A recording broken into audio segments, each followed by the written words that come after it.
good because you're explaining why the tax value is so much. And we just started, so we'll start off and keep going. Don't worry. You're all set. All right, thank you. So again, in our 2019 legislative session, there's this little bill that passed, SB 13, State Senate Bill 13, and it changed the way the county assessors are required, or it gave them more options about how to assess real property taxes. So for most of us, well, for everybody in the state of Utah, the taxes that you pay on your property tax, they're based off of two things. One is the value that's assigned by the county. That's the first thing. And then the second thing is the tax rate or mill levy. Right now in Utah County, you guys are having a big discussion right now about not the value of the property necessarily, but the mill rate and the levy.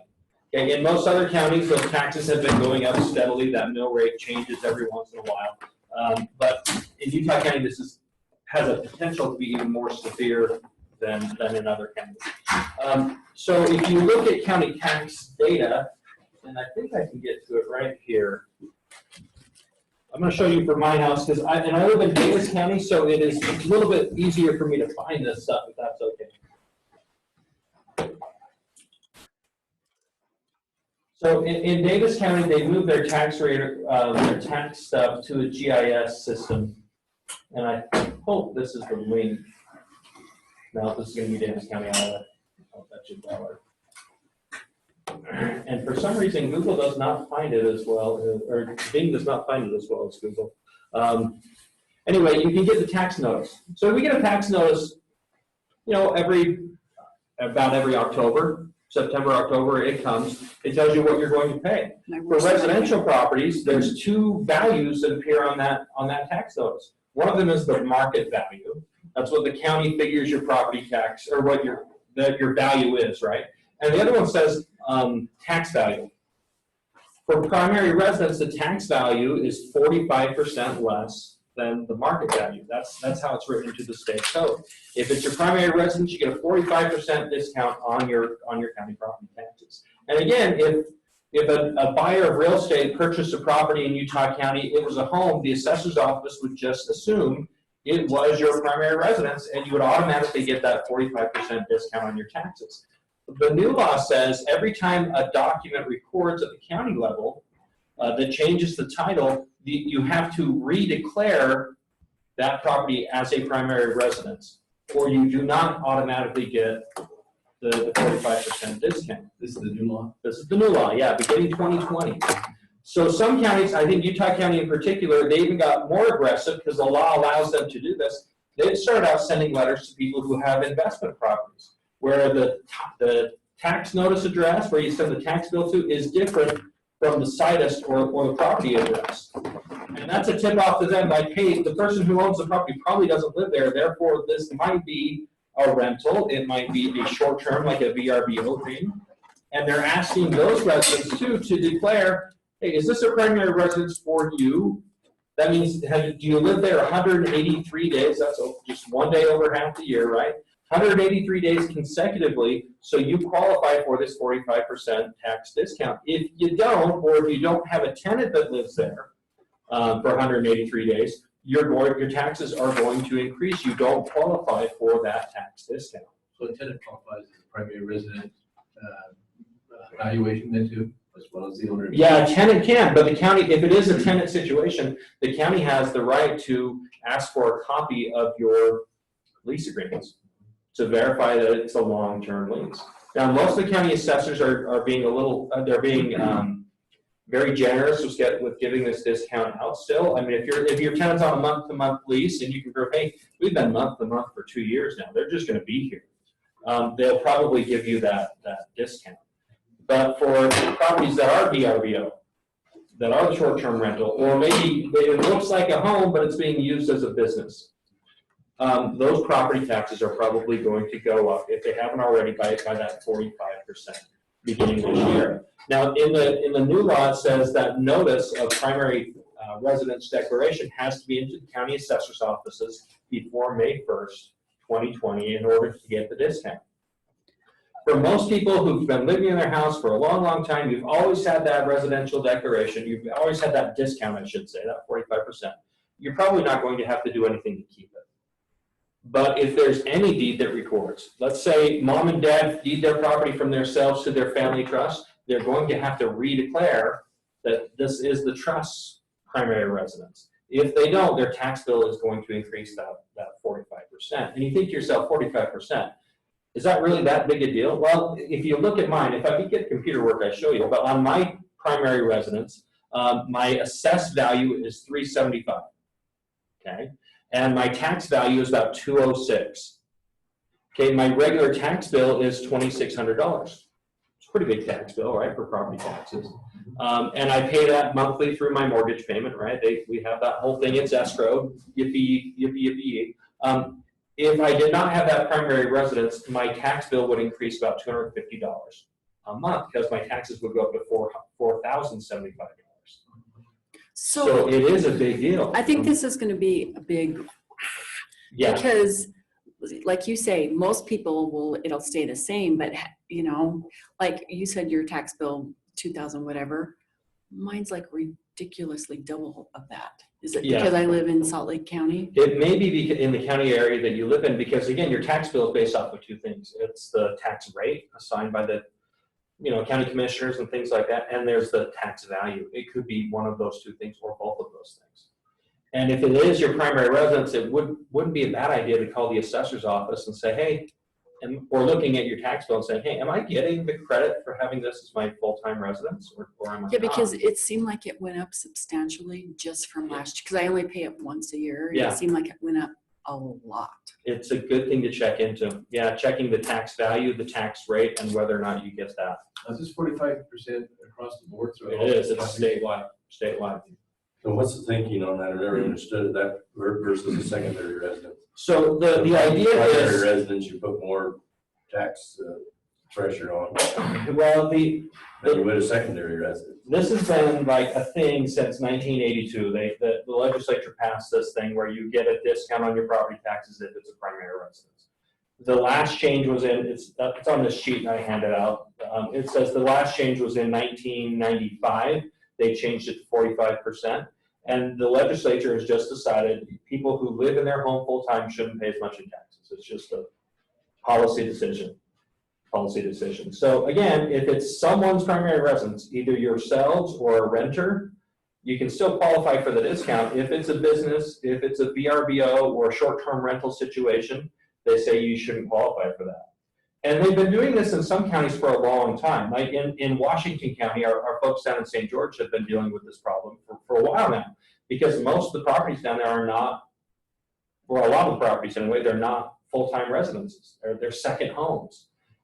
In St. George, what has happened for the past few years is within 5 days of the deed recording, the county recorder's office tells the county assessor's office title change, and the county assessor's office sends a letter automatically out to the homeowner saying, hey, if this is your primary residence, go to this website and apply for the exemption. It just goes right in the mail automatically.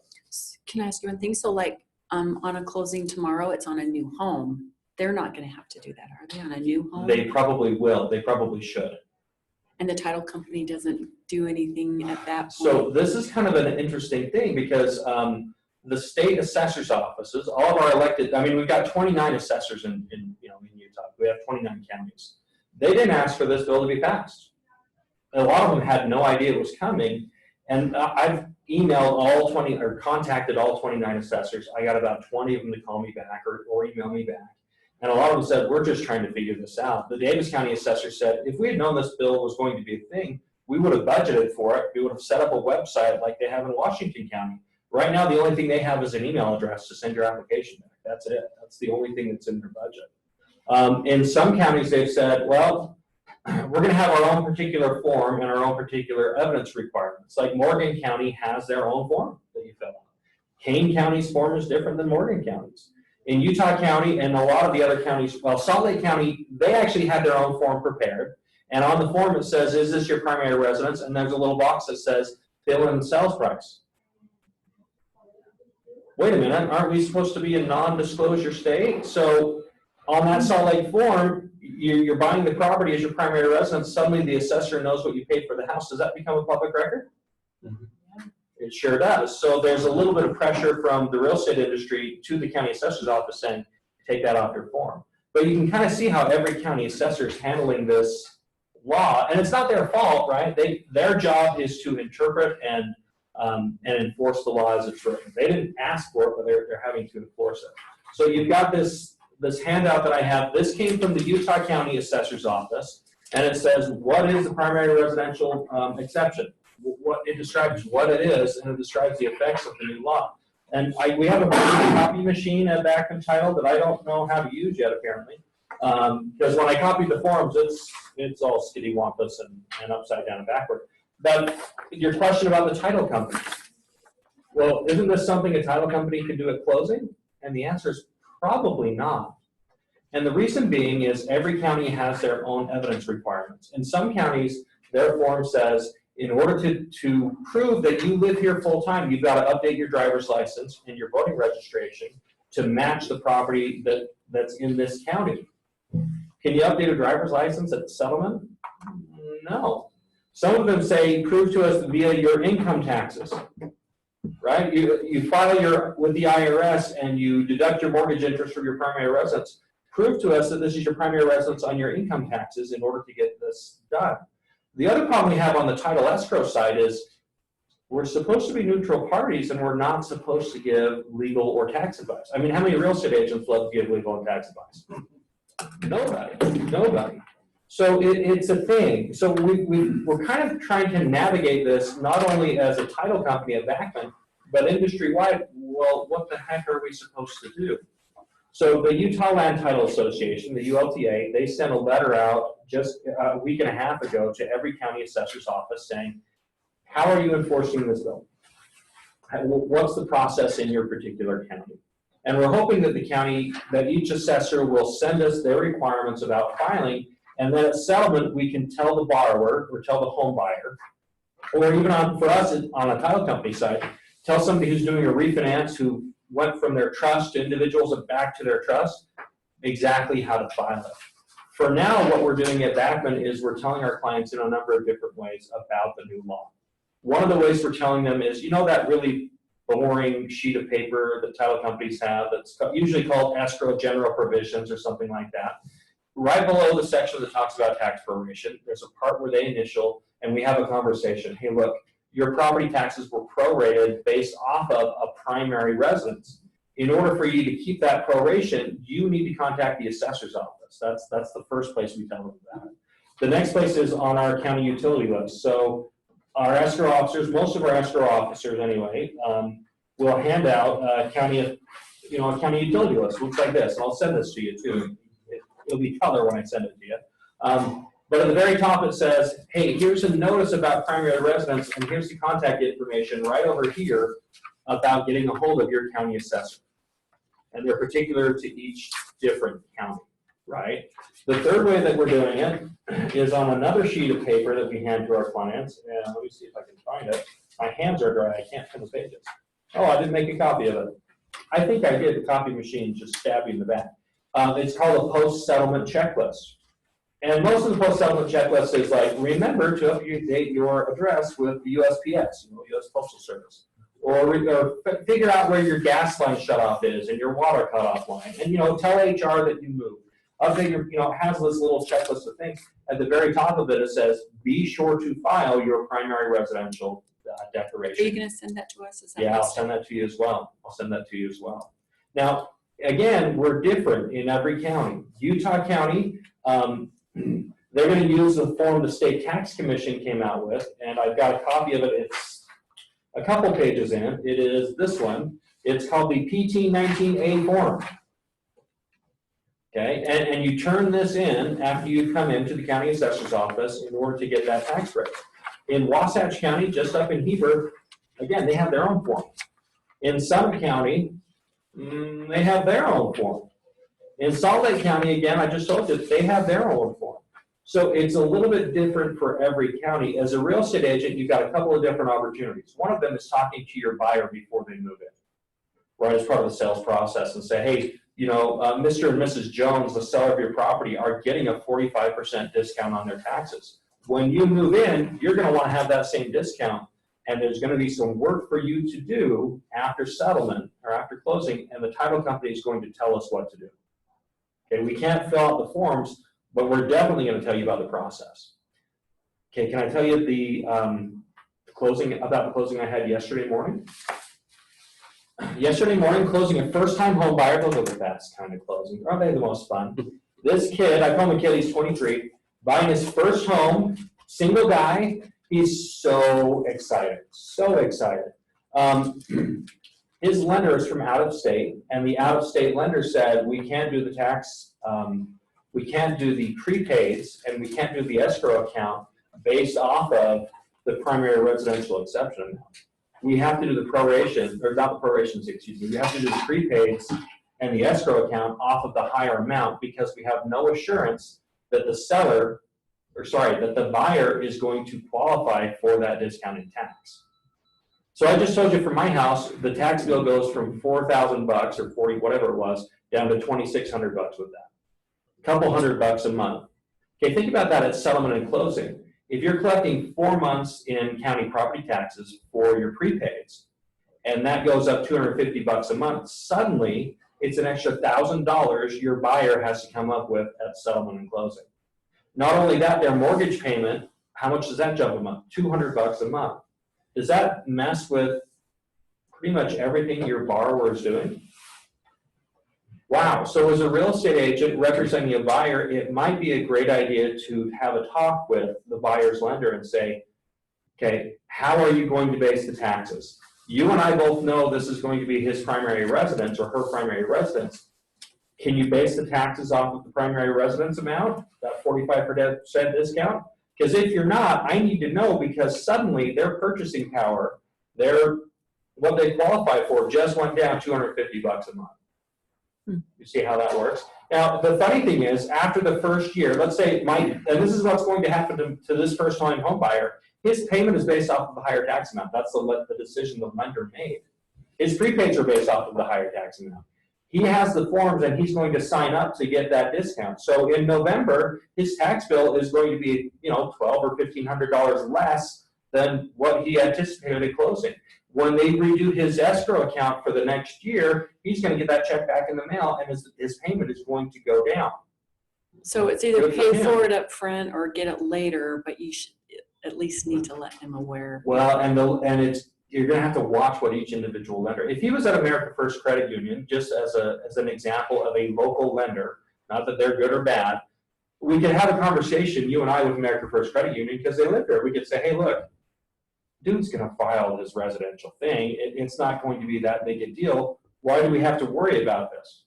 And they'd probably say, yeah, you're right. Maybe they'd require some evidence that he's already filled out an application, and they'd probably make his tax amount, his prepaids, and his mortgage payment based off a lower amount. Can you do that with an out-of-state lender in Texas or Virginia or Colorado? Maybe not. Maybe not. So this is a thing that affects every transaction that we're doing that has a borrower involved. Now, what about property tax prorations? On the website, it's pretty simple, right? And our practice is we prorate taxes off of the best information available, and that information was last year's tax amount. Okay, if we do a primary residence tax proration at settlement and our new buyer doesn't qualify for that tax amount, what does that do to our settlement statement, our HUD 1? I guess it's not a HUD 1 anymore, settlement statement, right? Well, the prorations are wrong. The seller hasn't paid enough money for that portion of time that they're in the year. And the law, that SB 13, doesn't contemplate splitting the tax bill because it was primary residence for the seller, but not for the buyer. So there's all of this kind of gray area that everybody, lenders, title, real estate, and the assessor's office, they're trying to figure out. And it's still a little bit nebulous. That's the word I'm going to use. How about this May deadline? I mean, that's kind of, it's really early in the year to have to file it. It is, and it's one of those things that they decided May 1st is plenty of time for the assessor. Between January 1st and May 1st, 2020, it's plenty of time for the assessor to dig out the mail to those people who need it. Now, if you miss the deadline, let's say you miss the May 1st deadline, you can still do your tax appeal when your notice comes out. Yeah. You can appeal it then, it's July, August, right? July, August, September is when you do your appeals. you have, it's not final jeopardy, you haven't lost, and especially this year, I have a feeling the assessor's office are going to say, well, you missed your deadline, but we can see, based on the evidence that you've given us, that this is a primary residence, we're gonna knock the taxes down. But it's a tricky situation for the assessors, right? Because they didn't choose this, they're having to enforce it though. So you said that they're going to send out notices to people who they think it'll affect, but then you also said it could affect everybody. It could, it depends on the county. So so a lot of people are not going to have any idea about this. Yeah. Some counties are just sending a letter to everyone in the county. All the taxpayers in the county saying, prove that the taxes for this parcel is your primary residence. If you think about it, it makes sense in some counties. If you're down in Sanpete County, for example, if you're in Manti, if you're in Ephraim, a lot of people there, their mail and their tax notice address goes to P.O. Box. Because mail just doesn't travel to their house. Just doesn't. Mail carriers don't do that. So that requirement about having the driver's license match your home address, it doesn't make sense in some counties. And they're taking the position that, hey, if you can prove it's your primary residence in some other way, great. And a lot of counties have said a utility bill won't work. Because you can get a utility bill in your name even if you don't live there full time. So it's complicated, isn't it? It's not great. It's not. So have I freaked everybody out? It's pretty much. If I'm a real estate agent, I'm thinking to myself, oh man, one, just selfishly, do I have rental property? Have I changed the title to my house lately? Do I need to call the assessor's office? Those are the first things that pop into my head. The second thing is, how can I serve my clients, right? Do I have a client who's bought a property in the last couple months? Do I need to talk to them and say, hey, you really need to call the assessor's office and ask them if you're going to get your tax discount or not? That would be a great thing for a realtor to do for their clients, right? Moving forward into the future as a listing agent, just to cover yourself, I might put in the agent remarks or somewhere else, the 2019 taxes were based off of the residential property tax amount, right? Because if you're a home buyer and you move in and your tax expirations were done that way, it'd be nice to say as a seller and the seller's agent, listing agent, we disclose what the taxes were based off of. Any difference in the taxes is buyer due diligence issue. That's how I would frame it. On a buyer side of the transaction, that's a question that I want to ask. Is this primary residence taxation or is this secondary residence or investment property taxation? All these different questions are starting to come up. We have an escrow officer who for years and years in her closings, and she's been doing this for 20 odd years, she's told people, if you get a letter from the county assessor's office when you move in, rip it up and throw it away because they just want to know what you bought your property for, and that's going to increase your taxes. Can we really tell people to rip up the letter they get from the assessor's office? No, because we could be costing them almost double the tax bill by doing that. So this is a big change. So here's a perfect example. So I have the closing for the new property. I feel like that's a no-brainer. And then in a couple of weeks, I have one where they're moving into an older home and they're going to look at this tax value. And if they don't fill this out, it's going to be double. It's going to go up 45%, almost. Well, it's not going to double. It'll go up 50% almost. That's still a lot. It's still a lot. It's a ton. It's a ton. So keep this in mind. Ask the questions. As a title industry, it's kind of a tricky thing because we can't pay tax bills for people who don't file.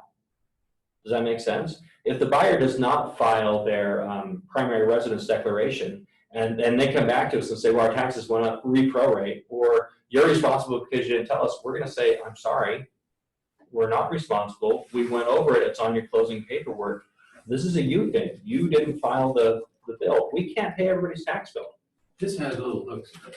I can see how this could be certainly streamlined a lot. It's a messy deal.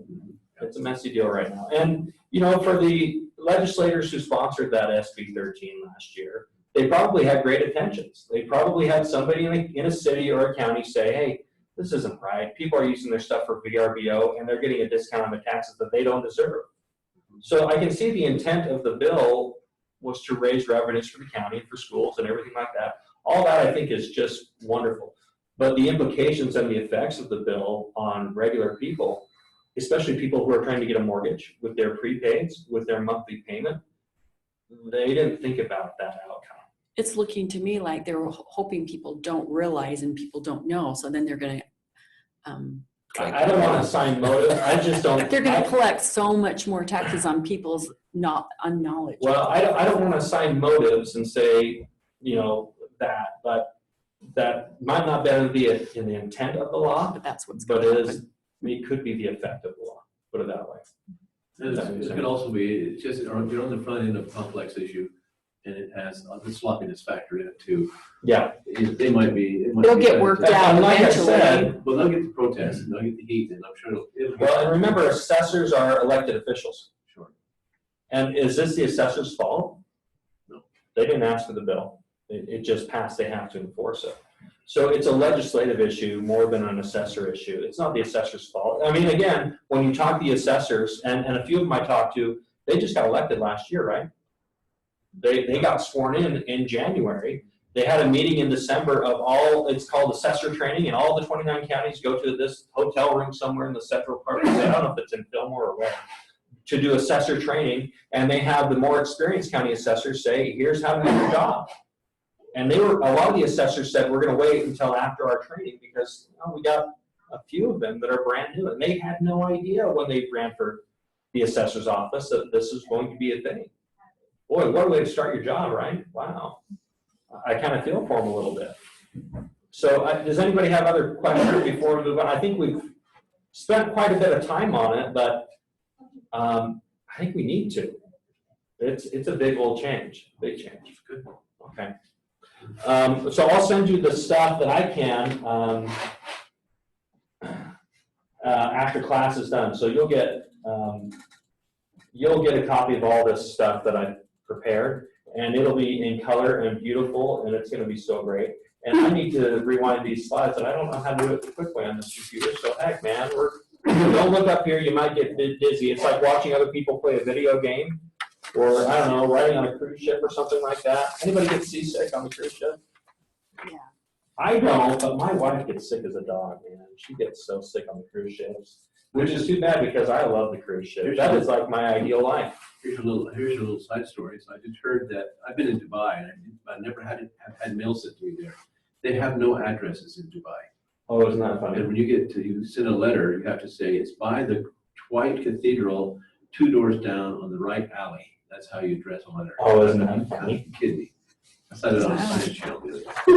Really. That's nuts. I mean, they've got the tallest building in the world. They've got an indoor skiing resort there. You can see not 10 stories down inside of a mall. But they don't have addresses. That is crazy talk. That's But crazy talk. everybody goes and gets a post office box. It's kind of how the world works. All right, so let's look at this. I'm going to move this somewhere. Let's see. Yeah, I like that. I like that. So we're going to talk about map mastery, and we're going to have to go a little bit quick because I've got about 2 hours of information, and now we've got an hour and a half to present it. So I'm going auctioneer style. We might skip some things, but the main purpose of this class is about buyer due diligence. When you look at our real estate forms, on the REPC, you've got, what is that, 7.1 that talks about seller disclosures, and you've got that Form 10 that's called seller disclosures. If you notice, on both of those forms, on the REPC and on the Form 10, it doesn't say the word plat or map. It just doesn't. So most of the time, plat, unless the seller knows about a problem, they don't need to disclose it. And we're finding more and more that people who own their home, they have never even looked at their plat before. They don't know if there's a problem. They don't know if there's a boundary line issue or anything like that. So most of this is buyer due diligence kind of issues. So when it comes to looking at stuff, we can go back to time in the United States about how land was even reckoned. Okay, so I've got up here a map. It's from the Bureau of Reclamation, I think it is. Yeah, Bureau of Land Management, and it shows Utah has 2 baselines on it. So most of the properties, well, all the properties in Utah are based off of 2 points, how far away they are from these 2 different points. Okay, one of them is the UNA survey that we'll talk about, and the other one is called the Salt Lake Base and Meridian. Okay, and this goes back to the land survey system. For most of west of the Mississippi, this is how the United States government standardized everything. Okay, when states became a territory, they'd send out the land surveyors. The land surveyors would do things in 40-acre sections. and the government would patent or they would give out property in those, within those 40-acre sections based off of a common point. Okay, and you can see it kind of, and you probably remember this from real estate school, section, township, range, right? And you probably learned it and then forgot it and never thought about it. Here's your summary slide on it. How big is a section? What does it really mean? When you're talking about the northeast of the southeast quarter of a property, this is where it is in the section, right? And I have this written down because I don't want to remember it. And they would use these archaic things that, and to be honest, they did a lot better job than I would ever do with surveying things. They would use actual rods and chains and links to reckon real property. So you've got a chain that is 66 feet. You've got a rod that's 16.5 feet. Okay, that's how they would do these things, and it worked really well for land surveying stuff. In fact, one of the great scenes in a movie is from that movie Far and Away. Have you guys seen that before? It's got Tom Cruise and Nicole Kidman. Great. Dude, you got to watch that one. I know you're probably a little young for it because it came out in '96, I think. But there's this scene with the Oklahoma land rush, and it's a pretty true to life scene. I mean, this is an actual picture of one of the Oklahoma land rushes. And what happened is the government opened up part of the territory of Oklahoma for settlement, and the surveyors went out and they posted things at section corners and quarter section corners, 40-acre corners. And everybody would line up and a cannon would go off and you would have to race out and you go to that flag and you take out your flag, plant your flag in the ground, and you would wait for the land office to come out and give you homestead rights. If you lived on the property for 5 years and improved it, you could go back to the land office, say, hey, it's been 5 years, I've got a cabin here, I'm doing crops. They would say, congratulations, the property's now yours, and the government would give you a patent. And that's just how they laid out the land, in nice 40-acre squares. It made things really, really stinking efficient. In Salt Lake, we've got a history of that as well. When Utah became a territory, they came out and they designated a point, and they started to lay out this grid system in Utah. So a lot of properties, even today, are based off of how far away you are from this central point. Now, our central point in Utah for most properties actually has more history even before Utah became a territory.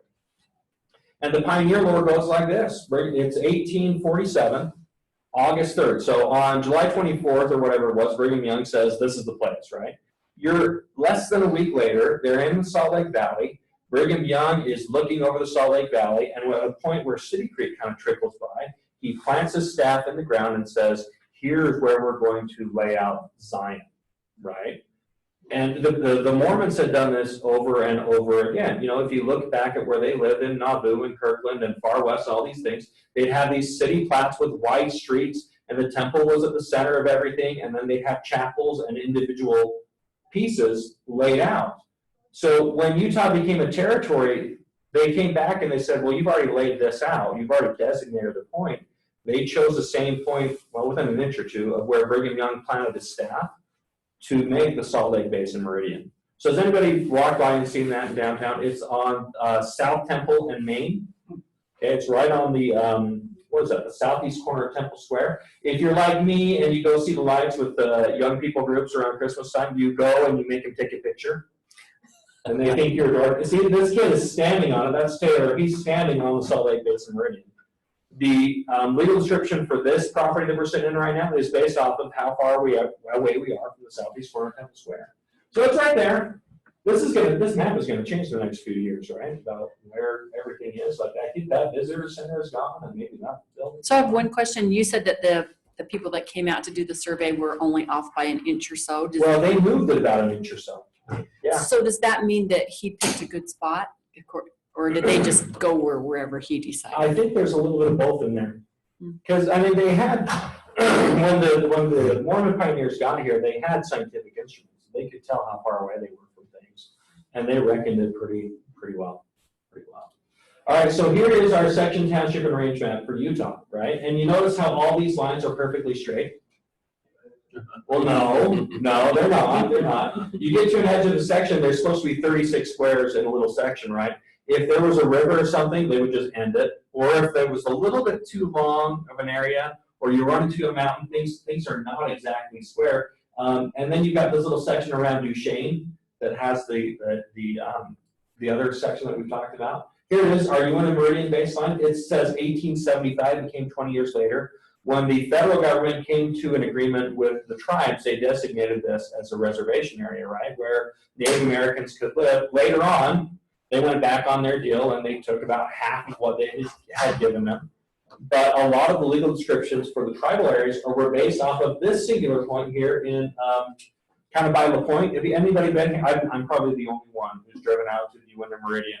It's about 25 minutes outside of Duchesne, in the middle of freaking nowhere. In fact, it was so far in the middle of nowhere, this little brass cap that was placed there originally, UDOT paved over it. It was missing. It was missing. No one knew where to find it. The land surveyors here in Utah in 2009, they actually went, found it. They had UDOT dig it up. They placed a brand new cap, and now they've got this. They've got a manhole cover over it. And then off to the side of the road, there's this monument that describes what it is and what it's for. Here it is. This is me out. There's my little Honda, right? They've got this monument out against the side of the road, and I walked in the middle of the road. Not a lot of traffic in that area for some reason. I felt confident being in the middle of the road. But yeah, that's it. The UN Meridian is right underneath that manhole cover. So you call a title company and you say, hey, title company, can you send me a plat map? And the title company says, heck yes, I can send you a plat map. If the property is still described in section, township, and range form, the best map that you're going to get probably is going to be from the county recorder's office, and it's going to be a section or quarter section map. So this is an area right around my house in Kaysville, but here in Pleasant Grove or Payson, it still works the exact same way. The county recorders, they're in charge of accounting for every speck of land in that county. Okay, they have been for a long time. And one of the major reasons they do that today is for taxation. If you own land, you're supposed to pay property taxes. So here it is, this whole little section. A lot of this has been subdivided, but this little section here in Kaysville by my house, it's still section, township, and range, and this is the best map that we're going to send you. Right? It's called the section, township, and range map. And again, if you're reading the deed or looking at the MLS, and it describes how far away it is, or beginning at a point, and it says section, this is describing how far away it is from southeast corner of Temple Square. That's what it's there for. Now, remember how Brigham Young set up that Mormon survey or that pioneer plat in Salt Lake? So we had two things going on. We had pioneers going out and doing these survey maps. So downtown Provo, is it first east, second east, first north, Center Street, Main Street? Yeah. Yeah, what about Bountiful, Farmington, St. George? Okay, everywhere where the pioneers went, they would lay out that plat the exact same way. So we have these old city surveys, and we can use them still to describe real property. Okay, I am part of this block within this city survey. It works just fine to describe real property, and it has for a long, long time. So this is the Temple block here in downtown Salt Lake. You see how they laid out the blocks? You've got 8 lots. Oops, I hit the button again. You've got 8 lots per block. And this is what it looked like, right? I think this is City Creek. This is just west of Temple Square. This is what it looks like right now. You can still own lot 1 in block 85, plat A of the Salt Lake Town Site Survey. Okay. Again, you can tell by reading legal description how it's done. This is where I grew up in Bountiful. I grew up in the Bountiful Town Site. Woohoo! The really rough part of Bountiful, right? Bountiful's so, man, rough. This is my dad's house still. He owns part of lot 1, block 48, plat A, Bountiful Town Site Survey. Now on these town site maps, do you see anything other than describing how big it is? Does it have easements on there? What about on these section maps? Do they have easements on the section maps like, okay, here's the power line, here's where the gas line? No, you don't see that on these things. When Bountiful was originally a town site, when the pioneers started moving, did they have sewer or gas lines or water? No, they didn't have that. So if you're in an old area of the city and it's a town site map, this map does you good because it tells you what the frontage and things are. Some of them are still described in rods and chains, believe it or not, but it's not ideal, Okay, as you move forward in time, so we've gone from the 1800s into the 1900s, we figured this out, and we, meaning the big we, the United States we don't have to describe everything every time how far away it is from a certain point in the state. We can do this a better way. what they started to do was subdivide properties. And they would say, let's describe this property, how far away it is from Temple Square one time. And then we're going to say this lot is this area. And then from now on, everybody will just understand that Andrea Howell's subdivision is this far away and she has lot 1. And her neighbor has lot 2. And then, boy, it's just going to save us a whole bunch of time. It's going to make it easy. So here's an early subdivision plat from 1916 in downtown Salt Lake. And you can kind of see there's Commonwealth Avenue, here's 12th South, and Utopia, this kind of West Temple. And you've got this little area right here that's an alleyway. Now, where would they have alleyways in 1916? Well, it's where they delivered coal. Yeah. It's where you would put your horses if you still had horses. Not everybody had a car back at that point. And you would own either one lot or multiple lots in that subdivision. When we got into the utility area where there's power, water, sewer, gas, they would put the utility lines within those old alleyways. If you look at this area of Salt Lake County now, there's not an alleyway back there. Okay, the county and the city has vacated that alleyway, but all the easements for utilities, well, most of the easements for utilities still run through that little area. Okay, they're just kind of still there. Here's an early subdivision plat. This is called Buena Vista subdivision in Sunset up in Davis County. And they started to do things here in the 50s where they didn't have alleyways anymore, but they started to put on the recorded plat, this is reserved for easements. It kind of makes sense that they did it that way. I think it's pretty good.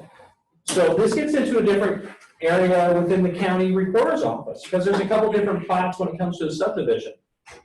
Yeah, Utah County has this awesome system. You guys seen it before? You can go click on the map. It brings up the assessor information. There's a little bit of this through the MLS as well. And you can actually download a map that has how long each of the corners are for the property, right? How long the frontage is. And it has the owner's name on it. It's called an ownership plat. And that's the county keeping track of the current owner of the property. So you call a title company and say, hey, Tucker, I'm in Bob Jones subdivision number 3. Can you send me a plat map? The title company might send you an ownership plat. There's nothing wrong with that. Ownership plats are fine. But ownership plats are just limited. So I pulled up this ownership plat in Davis County. And in Davis County, you can tell it's an ownership plat because the owner's names are actually written on the plat. So here's how it works in Davis County. Every time the ownership of one of those lots change, they print the plat out, they white out the former owner, and they handwrite the new owner on it, and then they scan it again so you can get it. That is high tech, baby. White out and a scanner. That's how, and some counties, that's just how they do it. In Weaver County, they have everything electronic where the ownership just changes. It just updates automatically. But not every county's invested funds to do that. And this ownership plat, it makes you feel good because if you're the property owner, look at me. I am a true man. I own property in Davis County. There's my name on the map, baby. Boom! And again, there's nothing wrong with that. If you're buying the real property, though, it's sometimes better if you get the dedicated plat. Okay, that's the plat that went through city and planning and commission and all that fun stuff. It's actually recorded at the county, and there's a lot of other different details on a dedicated or a plat. So here's our ownership plat, same subdivision again. It's got the owner's name on it. Here's the same plat, but this is the dedicated version. And you can tell because there's notary stamps on there from people who hold position. There's the property owners that have done everything, and it doesn't have the current property owner's name on it because it recorded and has stayed the same ever since then, right? It's the original plat. But on this, there's a few things that if I was a buyer, I'd want to know about. First off, in Davis County for a long time, they would not make you put north as up on the plat. That is a pet peeve of mine. North should always be up. Agreed. Yeah. So I rotated this, just my OC, I couldn't take it. I rotated it, and let's zoom in on one of these lots and see, okay, if you're buying the property, would you not want to know where the utility drainage easements are? On this one in particular, would you want to know there's a fault line in an unbuildable area on part of your plat? Oh my God. So again, this doesn't show up on the ownership plat, right? It's just on the dedicated plat, okay? So here's another example of a dedicated plat. This one's over 100 years old this year. This is Valverta in Valpo, kind of a famous area of Valpo. It was subdivided in the early 1900s when people figured out I can live in Davis County and work downtown, and it's the same as me living in Sugar House. The drive's the same. So Valpo becomes the bedroom community. Valverta in 1919 looked like this. This is the dedicated plat, right? This is what it looks like now. I know it's hard to see, so I zoomed in a little bit. Here's the west half of Valverde subdivision, what it looked like in 1919. Here's what it looks like now. Any changes there? No. And this old 1919 plat, is there anything about utilities or easements or canals where those things run? There are those things in 1919 that ran through there. Now, there's a little subdivision here called Valverde Meadows. We're looking right there at that corner. And Valverde Meadows is from just about 5 years ago. This is a subdivision on top of a subdivision. Okay, and it says things now that the county requires in there, like there's a storm detention easement over this lot. Is that kind of a bigger deal? You can't build anything over just this 23 feet of your lot. And there's this minor 10-foot irrigation line easement for Weaver Basin water that runs throughout the entire area of Bountiful. This feeds almost everybody's pressurized irrigation for that area. Is that a big deal? You want to be putting your garage or your deck on top of the pressurized irrigation line? That sounds like something I would do. Totally dig through the line. So if you look at plat map progression, we go from section map, that doesn't have a lot of information, it's just the county accounting for land. You have the town site map, that's what the pioneers put together. It's better, easier to describe, but again, for information, there's not a lot. And then we move into the 1900s and where we are today, we're dedicated maps. And dedicated maps have been getting better and better. Generally, the newer the subdivision, the more information the county and the city have required to file on that plat. So here's a little area. This is where I live. This is my house right here. It's got a blue dot on it. Isn't it pretty? I think the lawn looks like it has been watered except for the back. Maybe not so much. Anyway, let's just move on. There's a little area behind my house, and it's this perfect property corner to talk about plats because this area right here, it's actually 3 different subdivisions on one corner of property. Isn't that fun? Interesting. Yeah, so here we go. This is a section map. And we're looking in this little area, we've got lot 101, lot 319, and lot 243. And these two were done in the 60s. My house was built in the 60s. 1961 was our original plat. And then you've got lot 101 that was 1994. So let's look at our different subdivision plat maps. This is our dedicated plots. Here's lot 243. Says there's utility and drainage easements on there. Thank you very much for letting me know. Back in the 60s, they didn't always have those things. This is the neighbor's lot. It's got utility and drainage easements too. And then here's our 1994 lot for the one that's just west of it. Okay, on the 1994 plot, they've got a few more details, like they've got this thatched line at the very bottom and where the utility and drainage easements are. And if actually you zoom into the plat, what you don't know yet is there's actually a creek that runs right there. In the 1960s, this creek, or they call it a drainage canal, it's a creek. It goes from the mountain all the way down. Did this creek exist in the 1960s? Well, yeah. It's above ground all the way through the subdivision, except for right here at the street. It goes underground, right underneath this driveway, and it bubbles up again right here. Now, in the 1960s, did they bother disclosing the fact that there's a creek underneath this property? No. County didn't make them do that. The city didn't make them do it either. In the 90s, suddenly it's a thing. Creek is running through here. Oops, we're stuck. The creek is running through here, and by golly, we're going to tell the public all about the creek. So there's a little thing that says drainage easement. And then there's a little note on the top that says, you can't build anything on this area within 20 feet of the creek. All you can do is plant grass. No trees, nothing. Because the people who own the creek or have rights to the creek can go in with the backhoe or whatever they need to and clean it out. If you're buying the real properties, this is an important detail. Yeah. All right, so you're thinking to yourself, thank goodness we have a title company to tell us all about these things on the plat. Can I tell you how title companies disclose stuff that appear on a dedicated plat? They just put a little note. Says subject to the notes on the official plat. That means if there's a problem with anything, if you can't build or there's some sort of claim, we're not responsible because we disclosed there were notes on the plat. It's your responsibility, fair buyer, to review the plat yourself. And again, this comes from the seller side, right? So what kind of other notes show up on a dedicated plat? Well, let's look at a few of them. And we're going to have to do this quick. Here's a plat in Salt Lake County. Here's 4 areas of notes. The first one says there's a blowing soil and an engineering study on the soil in that area. Is that important to know what the soil is, the engineering report? Could be. This next one says there's a 25-foot or 20-foot sanitary sewer easement for the subdivision on the back end of this lot. Can you put anything over there? If you do, it could be a really crappy deal. That's my only sewer joke for the day. All right, I didn't even get a smile out of you. I think, man, that's all right. I'll try and do better. The next one says, here's where the temporary access off of Highland Drive was for this property. Lot 13 had road base on it. Why doesn't your grass grow? You got no topsoil left. And then there's just this minor detail. Highland Drive was set to expand. The owner of the subdivision dedicated 55 feet of the subdivision to the future expansion of Highland Drive. Is that a big deal? Of course it is. Yeah. Your street is going to be 55 feet closer to your back door than when you bought the lot. That's great. Okay, here's another one. This is up in Francis in Summit County.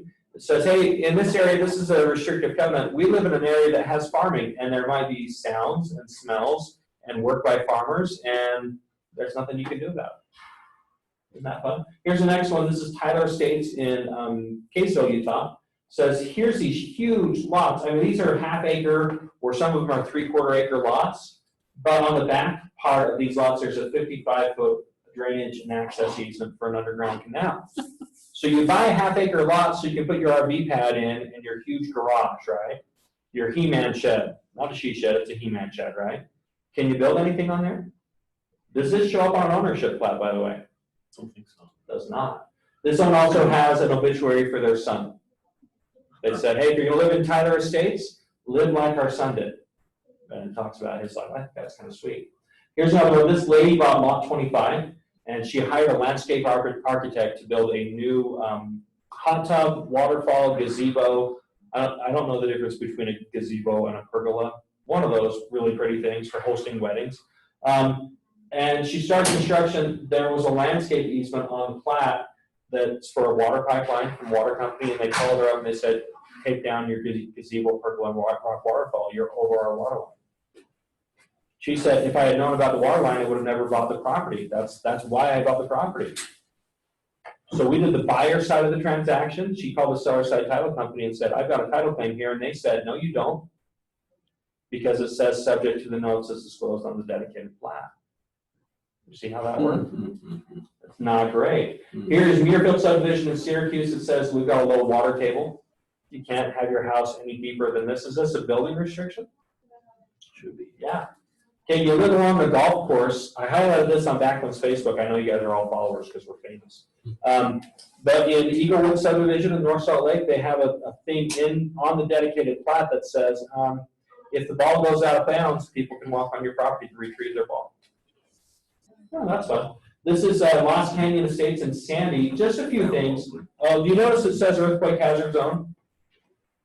Yeah, we're all in the earthquake hazard zone, but this one's a little bit more tenuous. Yeah. It says there's an earthquake disclosure statement. You have a sensitive building area. It says the developer has represented that each lot is buildable. If it's not buildable, you can't sue the city. You can only sue the developer. Isn't that great?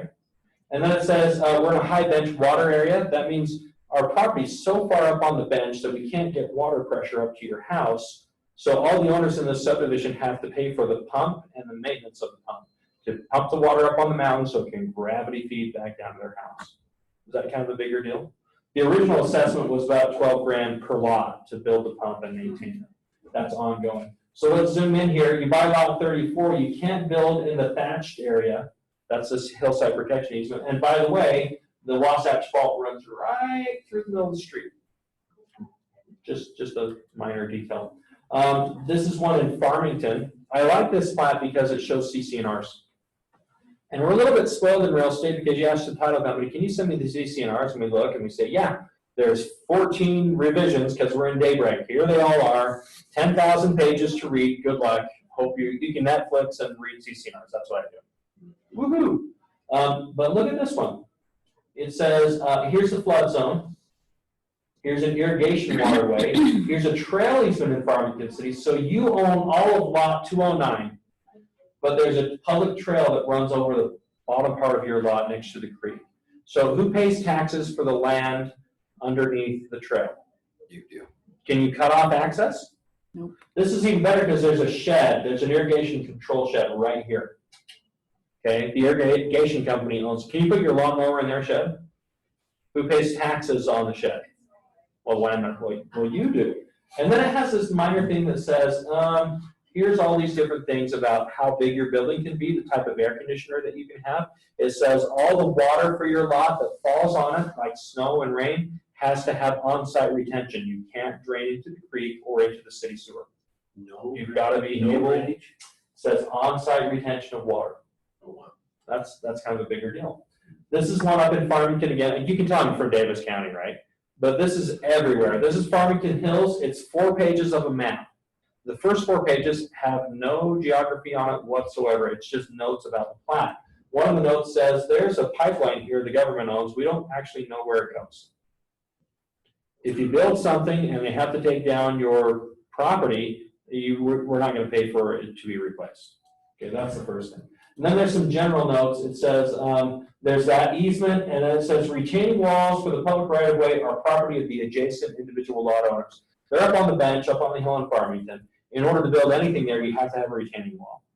If the retaining wall fails and falls into the street, who's responsible for the damage to the street?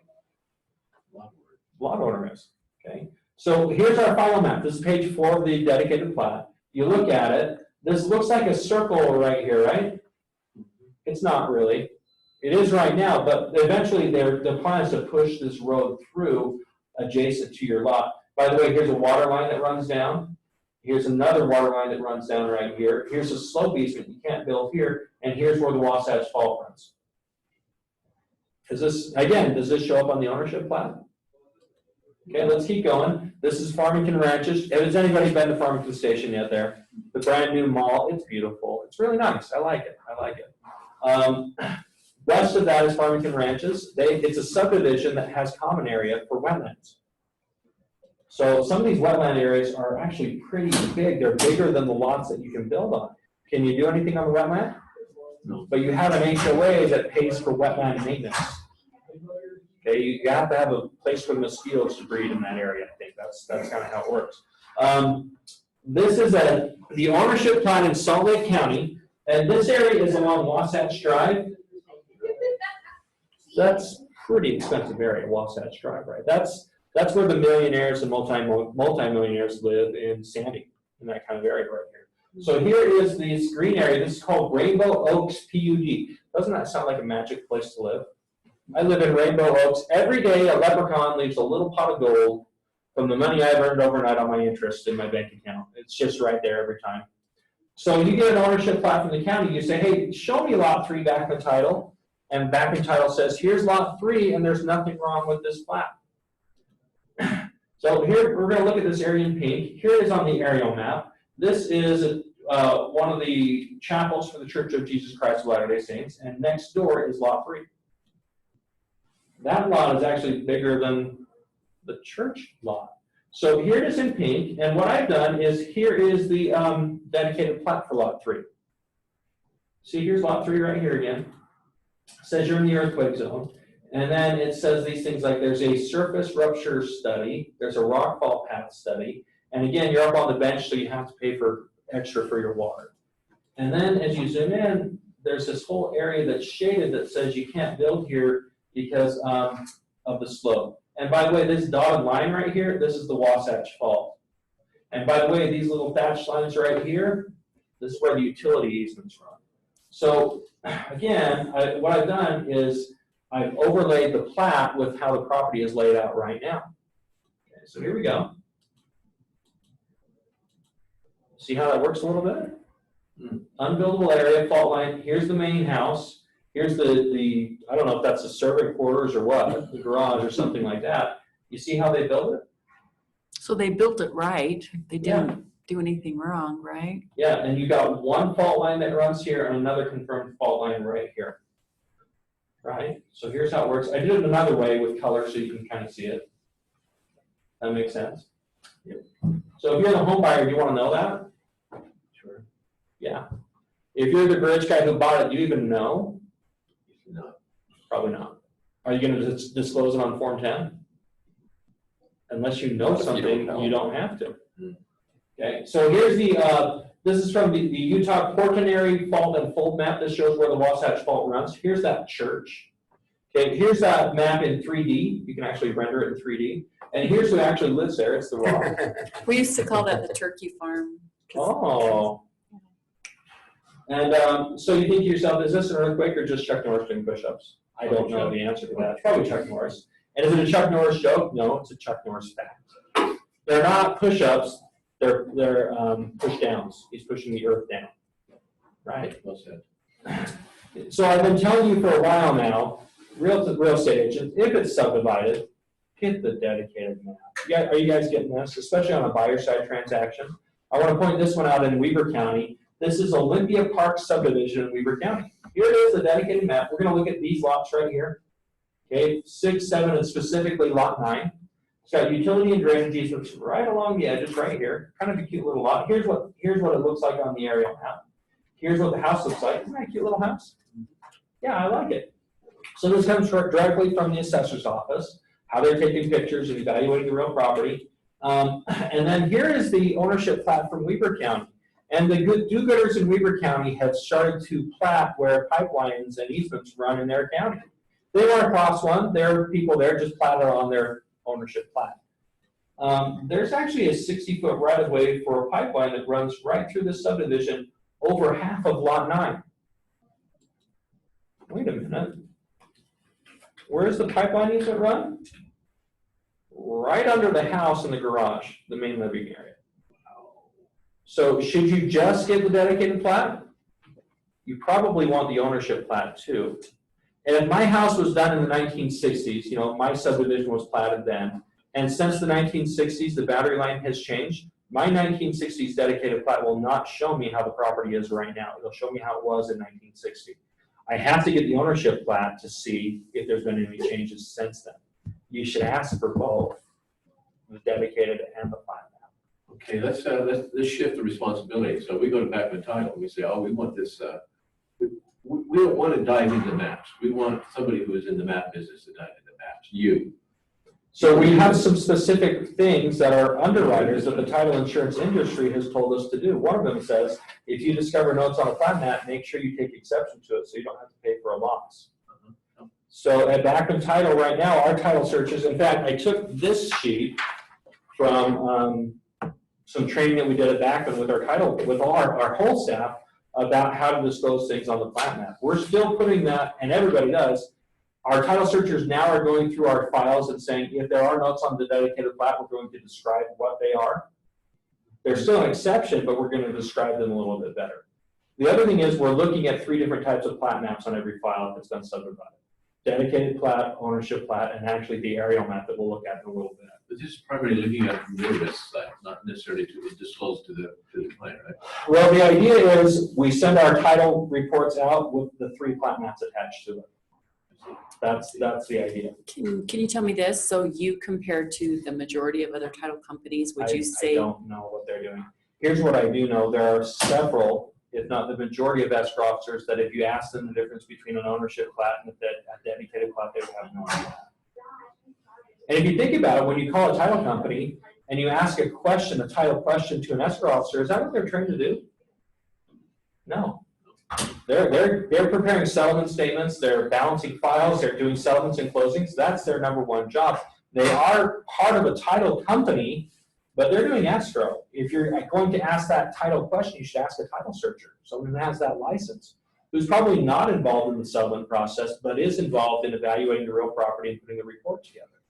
Okay, history lesson. So from the past, it used to be a title report was a title report. And if you wanted to get this kind of information and extended information, you wanted an ALTA report.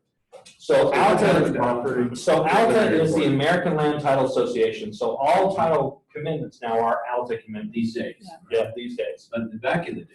Back in the day it was different. Yeah, you could get an abstract. They would call them abstracts, right? Or and those were opinions based off of a title searcher who might be an attorney, an engineer, surveyor, or just someone who has experience. In the 1900s, that changed over to title companies. So Backman Title, when we started, it was Backman Title, an abstract company in about 1900. The guy's name was Milton Backman or something like that. He would do abstracts that were opinions with no insurance on them. Okay, Backman has been around that long, but you know, when we became a title insurance company, we started issuing those policies that have the title guarantee on them. Same process, it's just changed. Just to make a statement and I'll go on. Yeah, go ahead. So most agents, in my mind, are not, I'm a developer, I understand this a lot because this is. Because you have to go through the process of county zoning and all that stuff, yeah. And it can, just as you've shown, the variation involved in different kinds of risks to manage here are very broad, but very importantly, important transaction. And put that on the back of a young real estate person. Doesn't seem fair. It doesn't seem fair, it doesn't seem No. right, but they should have to assess that and advise their client. And really, and why do we have that Form 12 buyer due diligence form? Buyers are worse than that.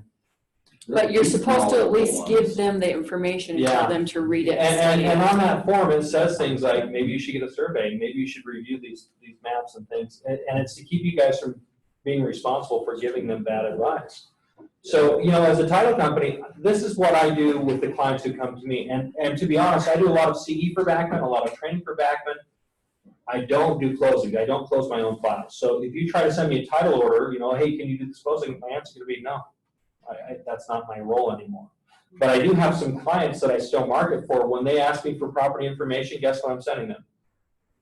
The 3 plots that we're talking about: the overhead, the dedicated, and the other one. And then we're going to talk about other maps that are available for free that your buyer can get into. And even for me, as if I was a real estate agent, which I'm not, providing them those maps and saying, make sure you look over these things, or hey, I was looking at this map and I noticed this thing.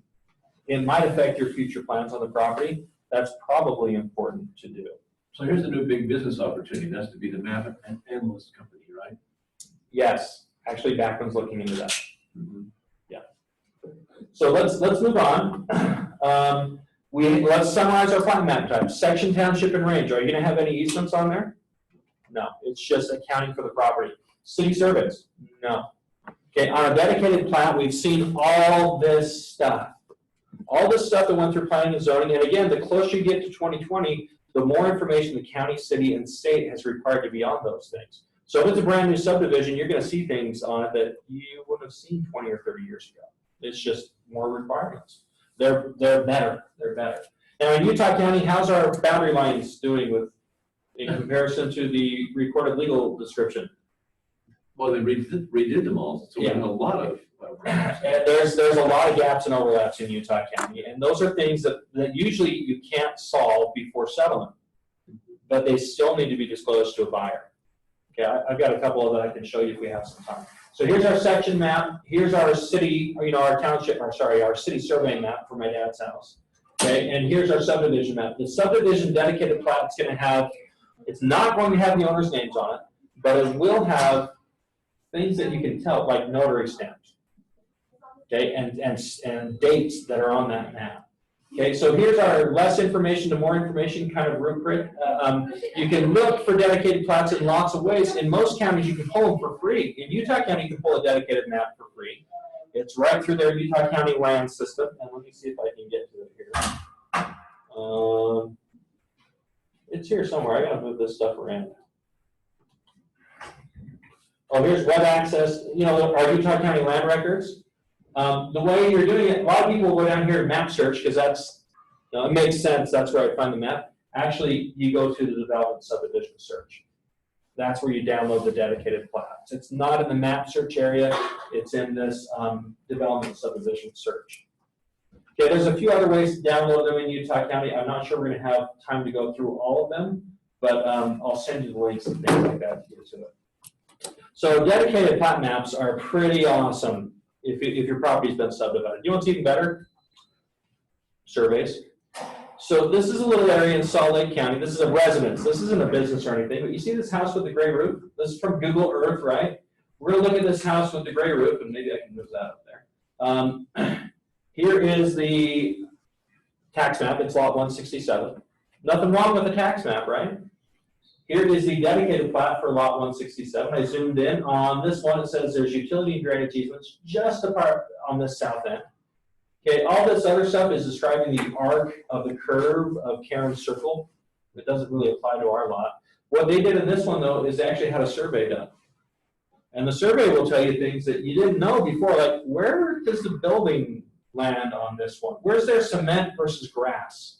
Okay, there's a fence that divides our property. Is the fence totally straight or does it jog? It actually has on here, these little things right here, these are the neighbor's trees that drop leaves onto their house. I have a neighbor who has a pine tree, hate pine tree. It's a rental property. I just want to poison that thing. Every spring I'm like, I'm poisoning the pine tree this year, honey. She says, no, you're not. We have this discussion and I don't poison the tree even though I really want to. Hate that thing. Hate it. So last year it had a huge wasp nest in it. I got stung 3 times mowing the lawn. I was so mad. I'm killing the tree today. It's going. All right, sorry, I'm going to calm down.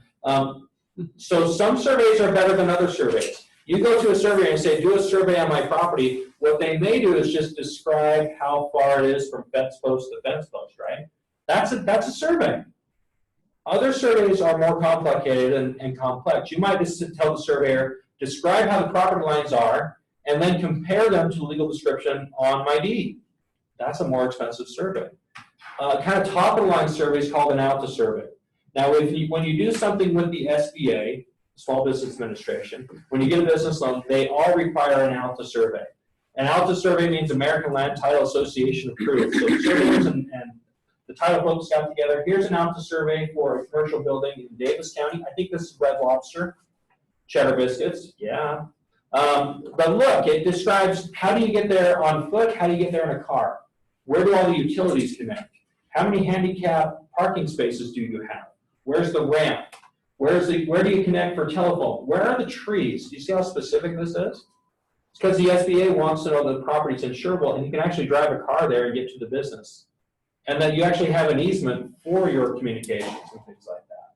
So we're going to skip through this part, but with an ALTA survey, you can actually get a different title insurance policy that waives a lot of the standard coverages.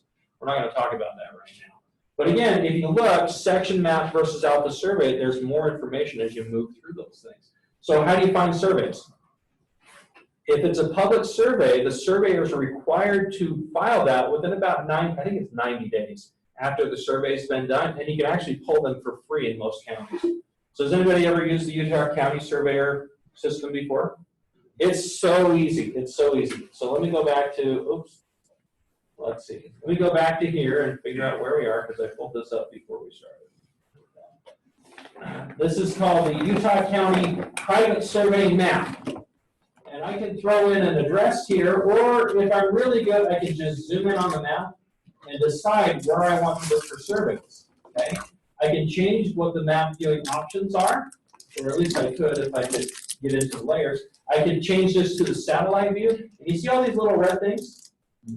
Those are surveys.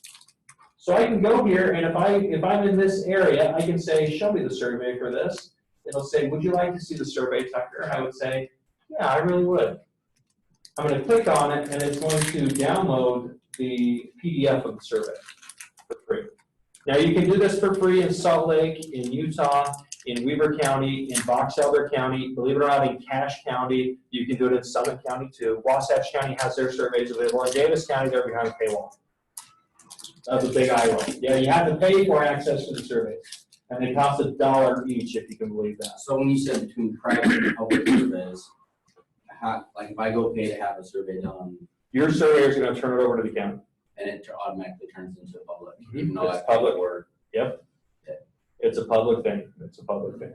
And ALTA surveys are here as well. So let's think about this from a realtor perspective, right? Or a buyer's perspective. Okay, I'm looking at buying a property. It's section, township, and range. The only map I have from the county recorder's office is just describing how far away it is. It's got the frontages on there, which is great, but that's it.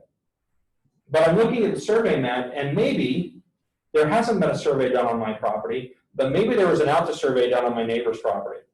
Is it beneficial to look at the neighbor's survey? Well, you bet it is, because if there's easements that show up that run across your neighbor's property, do those easements stop at the property line? Usually The not. power lines, the gas lines, the sewer line? No, they probably continue through your property. And you can do some extrapolation about that. Same thing if your property, like my house was done in 1961, utility and drainage easements are pretty much the only thing that show up on my plat. But I know in that 1994 plat, for some of my neighbors, there's information there that they need. So sometimes it's not just looking at the maps that relate to your property, sometimes it's looking at the stuff that relates to your neighbors. Does that make sense, everybody? All right, I'm gonna have to hurry because we are behind. I can tell, I don't even want, what time is it now? Does anybody know? 11:21. Holy cow, we are so far behind. All right, so we also use satellite maps. So we use satellite maps all the time. How many of you use satellite maps on the MLS all the time? Yeah, can you imagine, remember what life was like before satellite maps? Like when we got married on our honeymoon, we drove from Bountiful to Vegas and then LA and then San Diego. We were in my car. It was great time. My mother-in-law loaded us up with every map available from AAA. We had a glove compartment full of maps because that's how you would do it, right? Now we just put it in Google. And Google tells, I put my stuff in Google even though I know where I'm going, because it'll tell me you're going to be there at 3:45, and I'm like, I'm going to be there at 3:44. Do the same thing. I'm going to beat you, Google. I will win. It's turn right at this light. No, man, I'm going straight because I know a shortcut. You got to beat the Google, right? We take advantage of this stuff. So there are some things that help us. Like this is a map from the Utah Geological Survey again. It shows where the Wasatch Fault runs through Davis County in Centerville.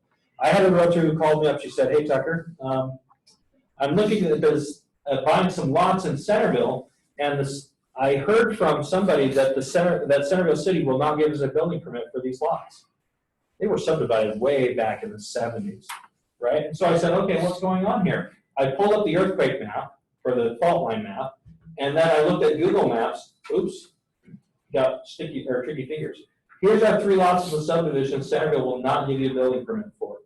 This is the same area that you see. There's the water tower where the Wasatch Fault runs. And what's that? Water tank. So they don't want you to build a house on the fault line underneath the water tank. Centerville City will not let you build there. They don't care about this poor sucker at the end of the gully right underneath it. Apparently that was fine, but for these, it's not okay.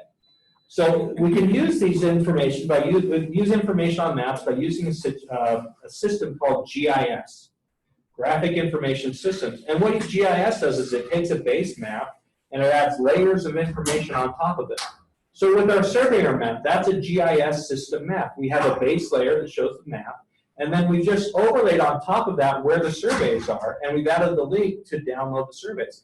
It's the same thing that Instagram does with filters or Snapchat, right? How do you put deer antlers on yourself? Well, you take your base picture and you add the photograph on top of it with the deer antlers, right?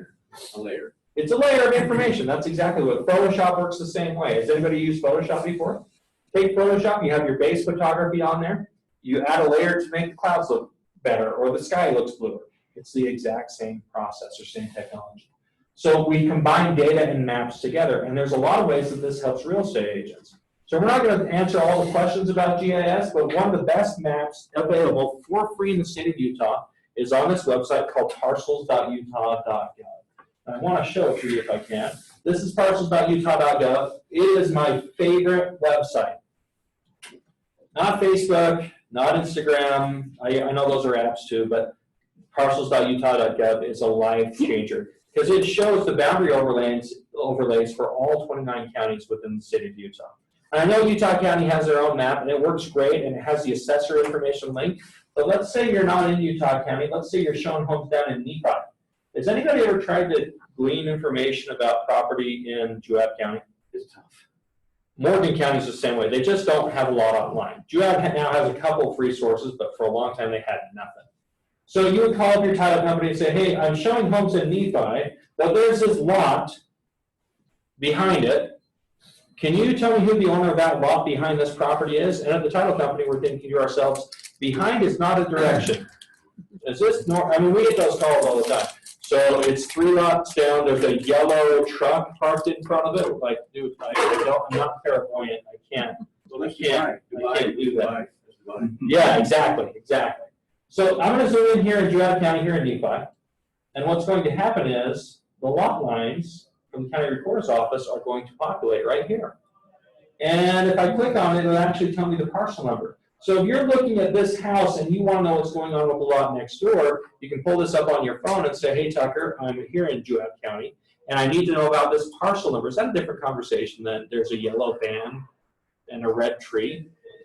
Now, does this work everywhere? Well, pretty much. Okay, does this work down in Loa, in Lyman, Bicknell, or Torrey? Does it work in Escalante? Does it work in Duchesne? Emory County, it works there too.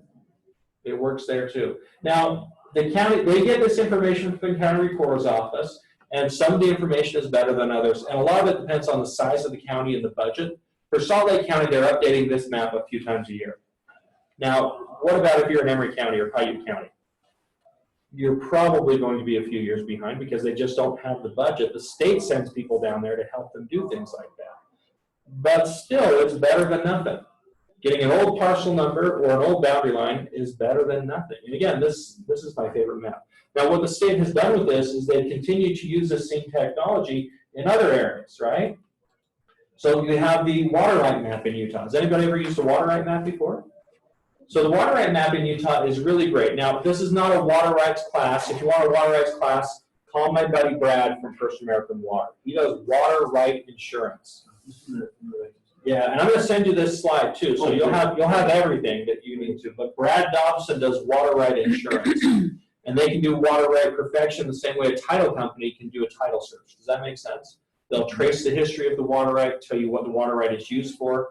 But we're going to look at this system that the state of Utah has that a lot of real estate agents have started to use. So let's go to waterrights.utah.gov. That's the website. And I went in and did a map search. Now, doesn't this look a lot like the parcels.utah.gov map? It's the exact same map. It has some of the same information, but over here, they also have overlays. So I'm going to zoom in over Erda. Erda's in Tooele County, and the reason I zoom in over Erda is I think it's just fun to say. I'm from Erda. I have a grandma named Myrna. I wish Myrna was from Erda, but she's from Delta, and that's fun, right? You're from Erda? No, my family's from Delta. Oh, okay. Yeah, I like Erda because as you zoom in on this map, what's going to happen is the registered wells with the state of Utah are going to start to populate on this map. Any second now, you're going to see some pink and some red. This always happens when I'm teaching a CE class. It makes me look like an idiot, but I promise they're there, right? And we're frozen. But what happens is the registered wells and water rights appear here, and I can click on them and get information about a particular water right if I want to. Oh, come on. Oh, 16. You see that? See all these red things that are popping up? These are the registered water rights. If I click on one that says, hey, this is underground water right well, here's the owner, and I can actually get into the water right information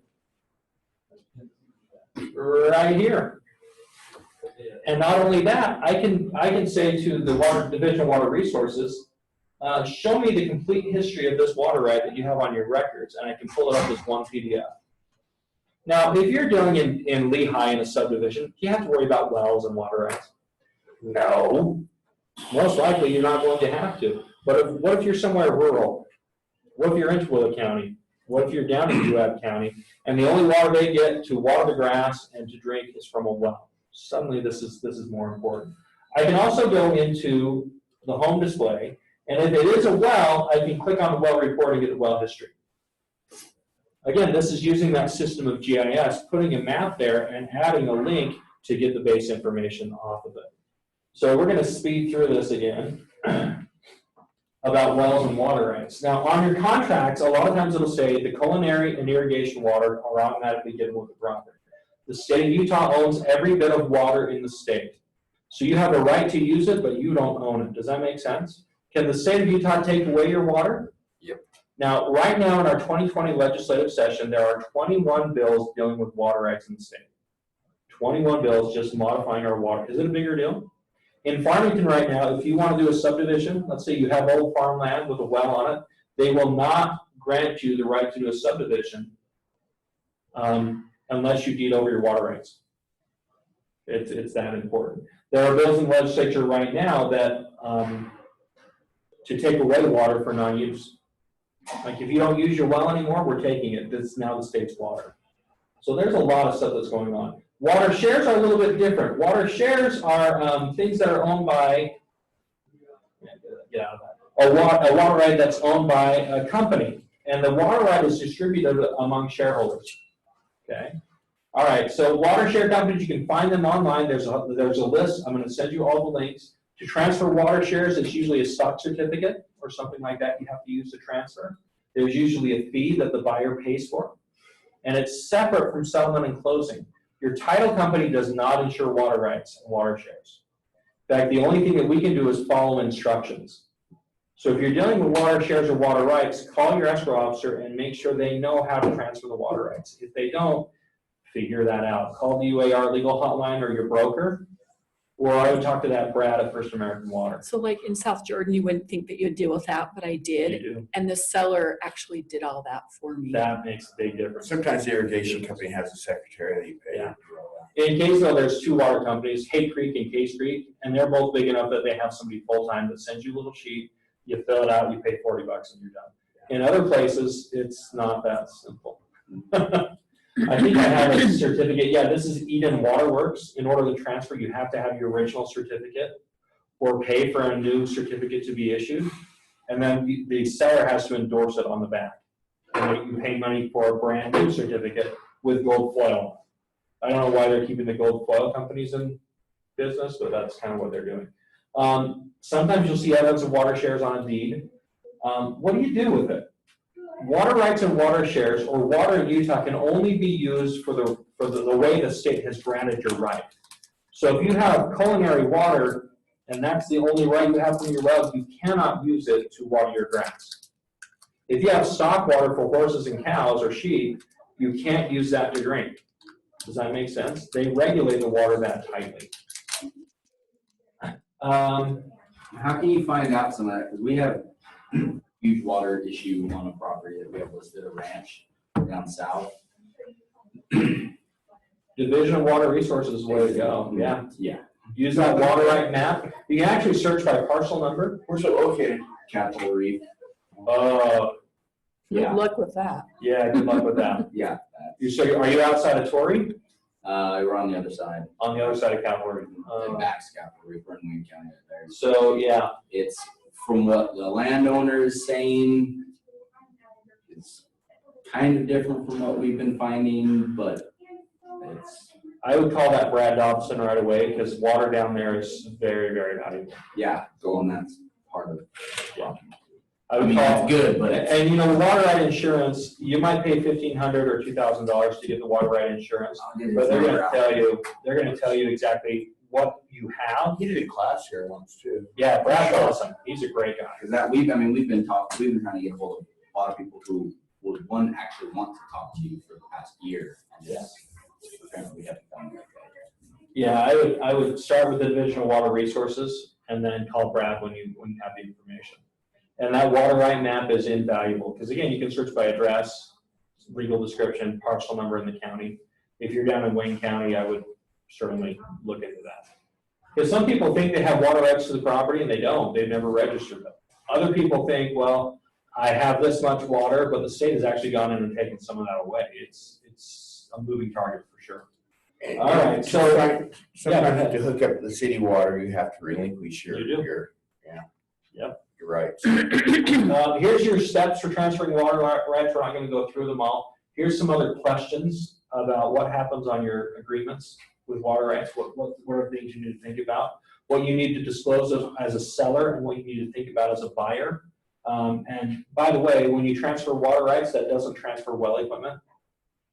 Well equipment is personal property. You have to ask for that on a bill of sale. Yeah, see, there you go. Did you know that before you walked in? I actually did know that. Okay. We've done that in my parents' property, but Yeah. it's kind of complicated. We had a farmer Seriously, here in Utah I'll County. take all that and leave. Well, yeah, we had a farmer here in Utah County, sold his property to a developer. Developer goes to turn the water on because, you know, they don't want to be a big old dust bowl and the pump's missing. Developer calls the farmer and says, hey, when you gave me the water rights, he says, yeah, the water's there. Go buy your own pump. This is $20,000 pump. I'm taking it with me. I think that's kind of funny. I- I didn't have to pay the 20 grand to get a new pump, but that's kind of funny. So I can't tell you how to fill out a purchase contract and what language to use. I can tell you if you use the language on the slides, you're doing it the right way. How's that? Okay. Again, here's Brad's information. He's so important. I put him on there twice. Let's look at some other types of maps. So we've talked about state of Utah maps. We've even looked at some county maps, right? Cities also use the same system of GIS, and a lot of them use the same software called Esri to disclose things to the public. So there's a few city maps on here. I mean, I put out everything here from Salt Lake County that I could find. In Salt Lake City, they actually have an online map that shows you where the sewer connects to the house. Is that kind of a fun feature? Wouldn't it be great to know where the sewer connects? Yeah. We're going to look at the Payson GIS map. Payson. I like Payson. My dad grew up in Payson. I don't know. I'm never in Payson. I'm always just driving through Payson, but we used to go to Payson Lakes all the time when I was younger. Let's see. Private surveys. Where are you, Payson? Oh, here it is.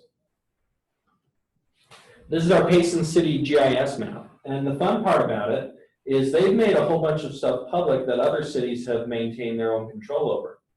So eventually here, I can get into the Payson City GIS system.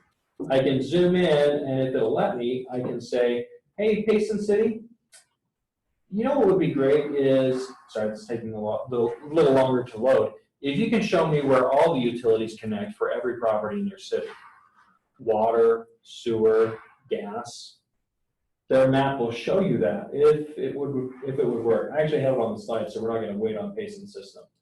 But yeah, Payson City has that. So here it is in Payson City. You see all that color?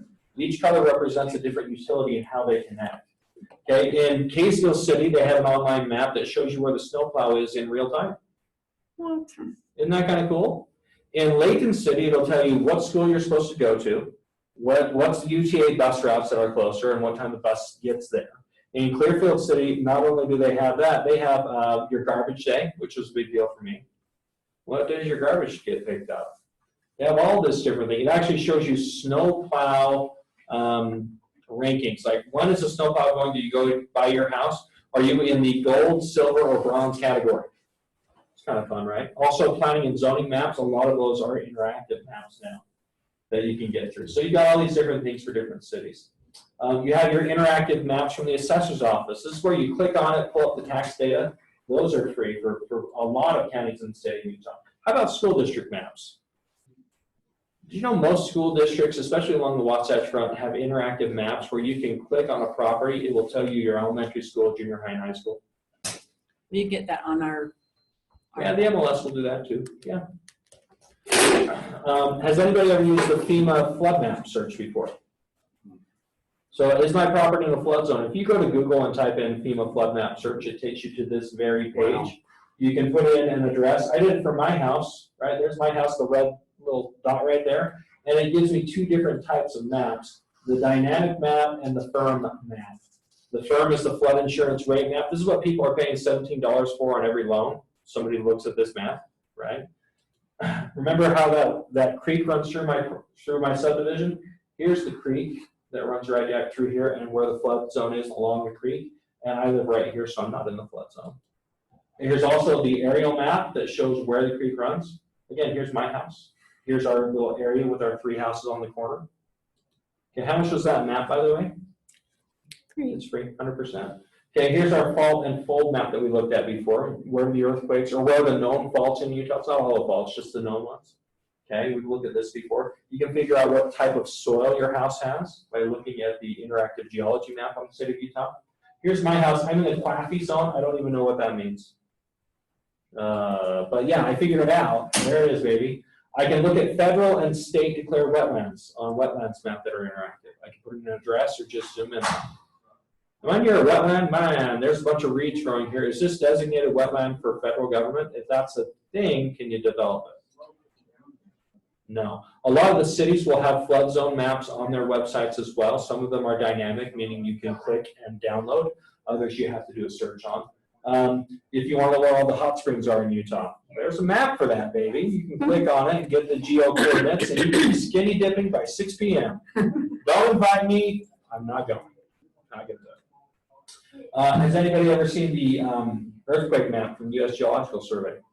That shows you earthquakes throughout the entire planet Earth.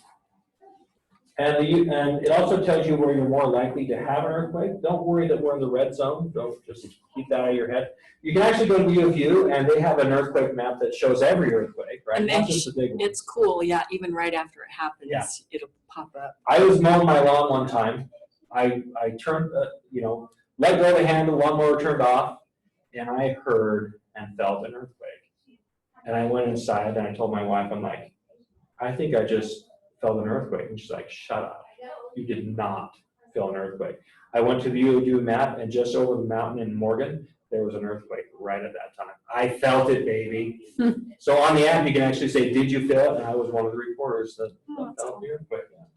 Proved my wife wrong that one time. That's my one argument I've ever won with my wife. They actually have a liquefaction map in Utah. So with an earthquake, you've got the danger along the fault line of the slippage, right? And then you have liquefaction, which is everything becomes liquid and you sink. There's a liquefaction potential map, and there's actually quite a few of them. This is a map in Davis County. Here it is, kind of in different colors. Here's the Utah County. Wait. So can you stop right there for a second? So the yellow is very low liquefaction potential. okay. Yeah. Gotcha. Red is high, purple's moderate. Yeah. You can look at historical maps from the U.S. Geological Survey, and you think to yourself, when would I ever need a historical map? After World War II ended, they took a lot of those pilots and a lot of the photography they'd used to, what does Hiroshima look like? What does Berlin look like? Where are we going to drop the bombs? They would take military members and overfly the United States for planning. When they're doing interstate highway systems, where are we going to put this stuff? Those maps are available online. I used one of them one time because in Bountiful City, there was a guy who bought 2 properties next door and he wanted to subdivide it into 3 properties. So he goes through that zoning process, gets a subdivision approved, making 2 lots into 3, and then he goes to get a building permit to build a spec home on the 3rd lot that was just created, and Bountiful City said you can't. Because the other building in your subdivision is closer to them 15 feet from the street. And we can't give you that unless you correct this problem. Unless you can prove that the building that was done predates the street. They didn't know that Tucker at Backman Title knew you could get old city maps or old overhead maps of Bountiful City. I proved in the 1950s this house existed and the street next to it did not. Therefore, he got to build. Yeah. Bountiful City. I pulled one over on the city that day. It was great. And at Backman Title in Bountiful, I have a shared wall with planning and zoning. They're right on the other side of me. I still don't know if they know that was me, but yeah, that was totally me. KSL has a climatology map on their app, like what's going on with particulates. They're piggybacking off of USU system. Okay. Blue Stakes, every time Blue Stakes does a little search, they put it on their online map. Has Blue Stakes been here lately? You can download that data. Radon hazard maps. Did you guys know there's radon hazard maps? Serious? It doesn't tell you whether or not you have radon, but where you have a more likelihood of having radon. Yeah. So here's the state one, and actually, if you click on this link that comes to you, this map is very detailed. You can zoom in on it. So are you going to have this little tab too? Yep. It'll kill every cell, so. Yeah. Here's the radon map for where I live along in Utah. You notice how Hill Air Force Base is not evaluated? They don't let anybody do testing on Hill Air Force Base. Just watch out. This is our Salt Lake, our downtown office. This is the US Bank building. This is the UDOT crash map. You can actually go online, click on the intersection, and see how many traffic accidents there's been there.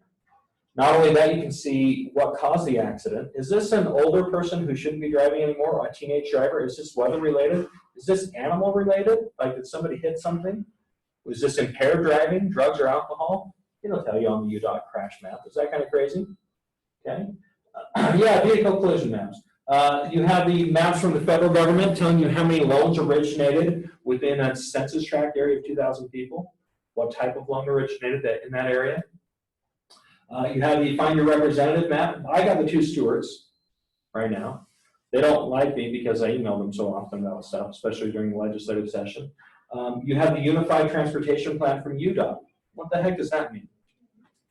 Well, where are their plans for development for UDOT. This shows that West Davis corridor, where that's going to go. You know, on the long-range UDOT map, it actually tells you where the bridge over Utah Lake is I was just gonna proposed. say, I wanna see what they've got going there. Yeah.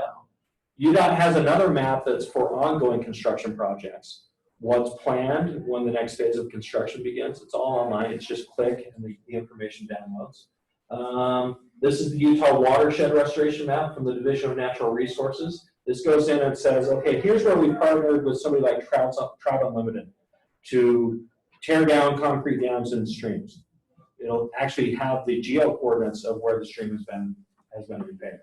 You see all this stuff that's available for free? Remember that UDOT or that parcels.utah.gov that I said is my favorite? This is another feature on that map. It shows you where there's vegetation. And this gets into some different technology, right? This is the infrared map. What they're doing now is they're using different mapping systems and software and geotagging things, like meaning latitude, longitude, to figure out where stuff is. And some of the cameras are so complex they can actually look underneath the soil and underneath, in Guatemala anyway, the jungle canopy. Anybody ever watch that show on National Geographic, Secrets of the Maya? Yep. Yeah, there's a guy at the U. His name is Richard Hansen. He's running this area. It's called this whole northern section of Guatemala. They're doing excavations there. And they invested in this technology for helicopters and drones and airplanes, and they overflew the jungles of Guatemala. Now, northern Guatemala, there's not a lot of people that live there. It's too jungly, it's very jungle. It's very, very much jungle. They overlaid the map data, and these are all the buildings and things that were done by the Maya.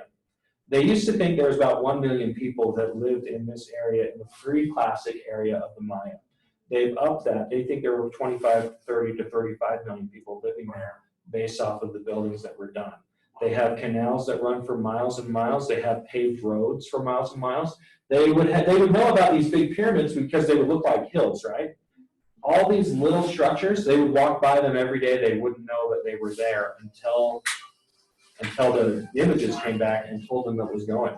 This is from a utility company in Texas. What they've done is they've invested in the same technology where they, rather than having linemen that walk along the power lines every 6 months to cut down trees, they do it now with the drone.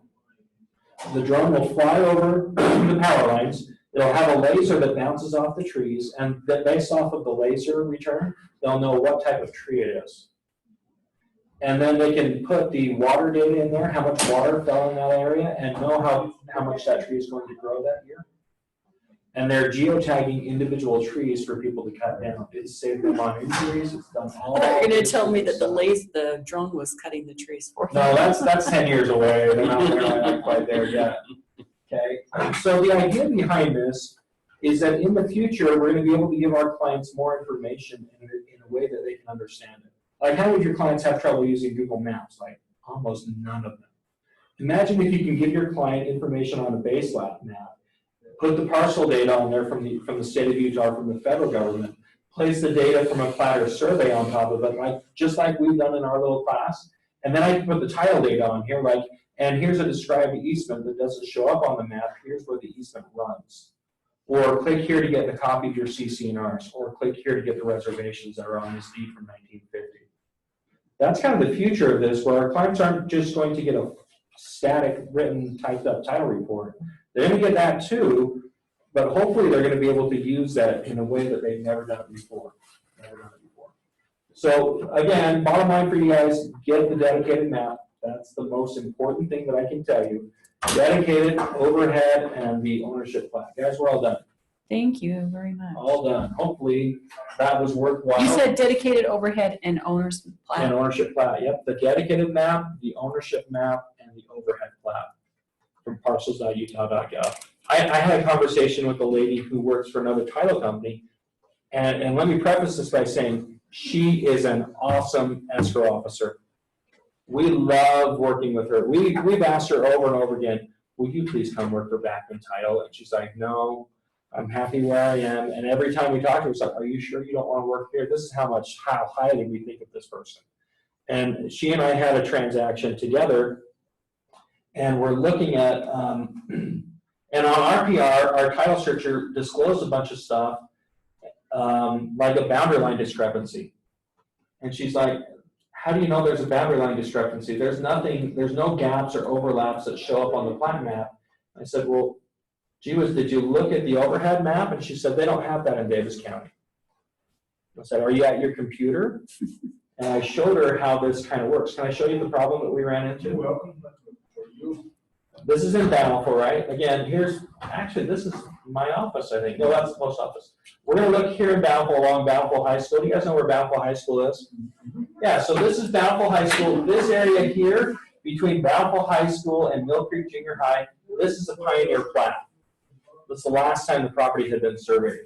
And we're dealing with a property that's right here. Now, again, these boundary line overlays for the counties, they can be a little bit off, a couple feet. I mean, they're not 100% ideal. But we started looking at this subdivision, and look at what we noticed about the boundary. I'm going to click on this one. The legal description for this boundary covers this area. Oh, right down the middle of that house. And then here's the next area that's covered. You see how it works? And you move down this 8 lots in this subdivision, or in this little area, and we were asked to insure this one. I know it's this one because there's a power pole right there. And on our title requirements, it said, if there's anything that comes up as a result of the survey, we're not covering the loss for that. And our intrepid real estate agent said, Tucker, what does this even mean? Said, well, there's a problem with the boundary lines. And she says, well, what do you mean? I'm representing the buyer. We looked at the overhead map, and sure enough, the boundary lines for all these properties were messed up. Now, how do you fix a boundary line problem like that? You have a resurvey, you have all the people in the thing sign a replatting or a reconciliation document. And not only that, the problem, and that might be easy, right? Maybe these are all neighbors that get along and everybody agrees the fence line should be the boundary line. That's your first step, right? Everybody agrees the fence line should be the boundary lines, and we're going to hire a surveyor to fix everything. And let's pretend that all 8 people along this street agreed to do that. And pigs fly, too. Let's put that in. Well, sure. But we're in happy land, right? We're in happy land. All 8 people agree that they're going to do it. Here's the problem. There are 8 different mortgage companies involved on those lands. So what does that mean?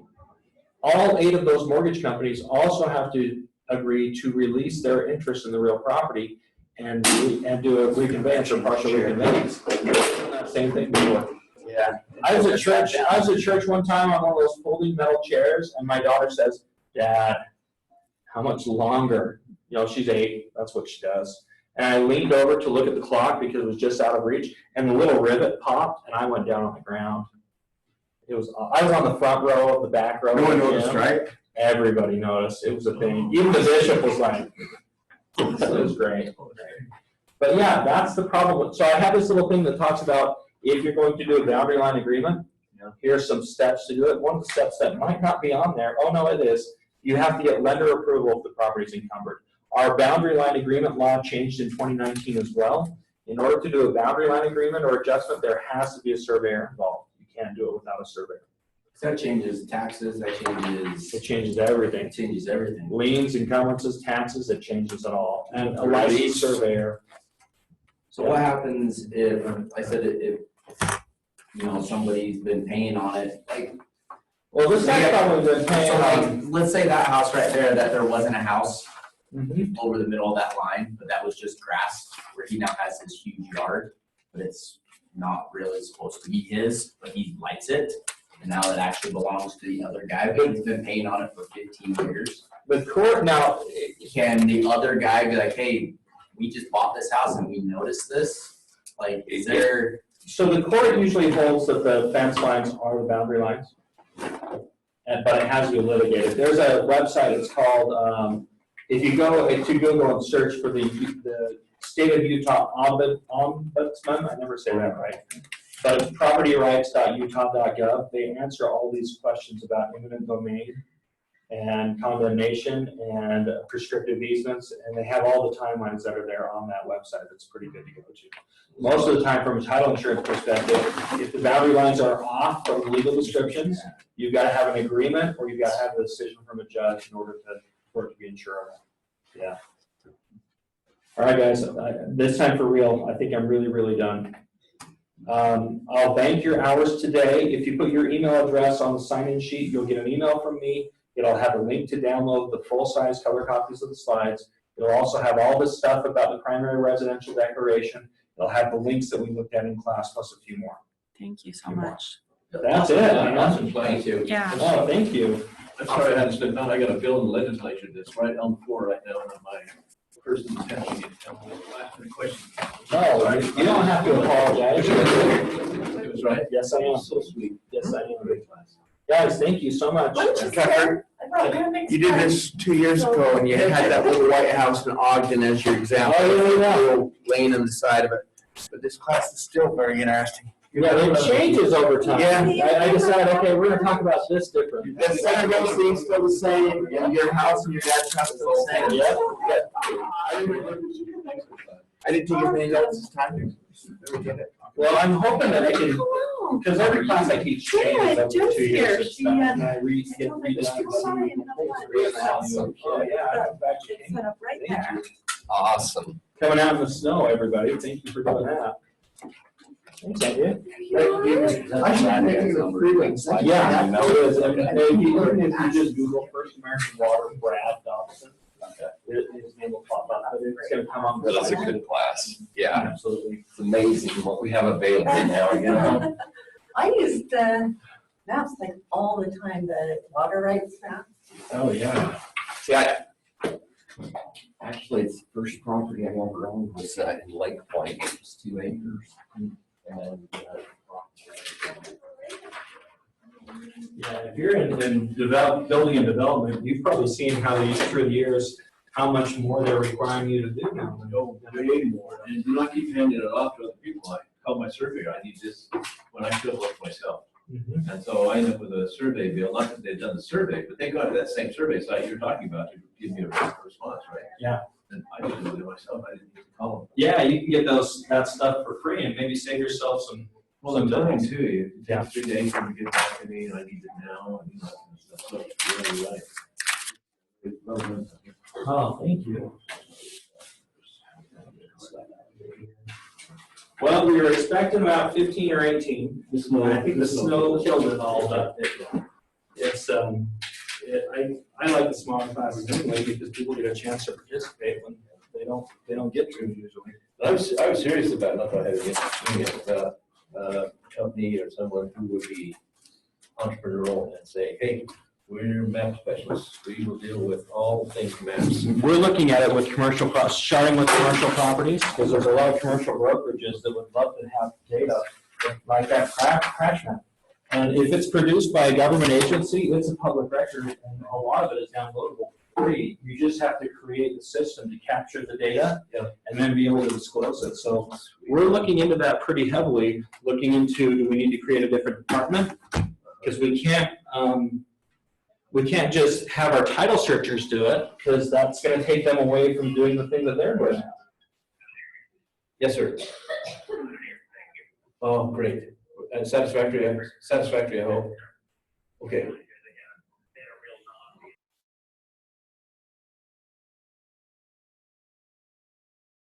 Okay.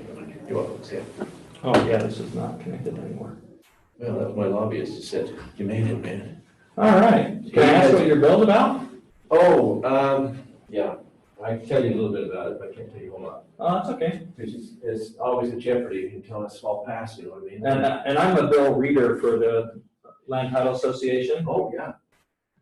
So I'm reading the bills anyway. Oh, okay. Well, this particular bill, I'm developing an ERDA, for example. How about that? Yeah, oh, there you go. I have a 250-acre project with partners. We're building 1,000 homes, 250,000 square foot. They're on the east side of That's right at the. the airport. I've heard about this development actually. Yeah. It's been in the news. Well, we got the anti-development people out there that are stirring. Oh, great. Good. I think Good. you should be set. Okay, yeah, I'll send this meeting and make sure it downloads. Awesome.